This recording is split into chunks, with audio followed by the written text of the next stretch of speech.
எங்கே ஏறி உட்காந்துருக்க நீ? ஆ, எங்கே ஏறி உட்காந்துருக்க? கீழே இறங்கு. ஆ, கீழே இறங்கு. ஜெஸ்ஸிமா, கீழே இறங்குடி. இறங்க மாட்டியா நீ? ஆ, இறங்க மாட்டியா? இறங்க கீழே.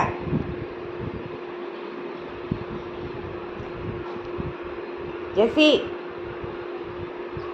ம் ம் என்னது அது? ஆ, அப்படி திரும்பிக்குவா நீ? நான் கூப்பிட்டா அப்படி திரும்பிக்குவா? உனக்கு அக்கா சப்போர்ட்டா உனக்கு? ஆ, சப்போர்ட்டாவா? அவளை அடிச்சு துரத்துறேன் இருப்பா. ஆ, சப்போர்ட்டா அக்கா உனக்கு? சரி சரி, உட்காந்துக்கோ, கொஞ்ச நேரம் உட்காந்துக்கோ.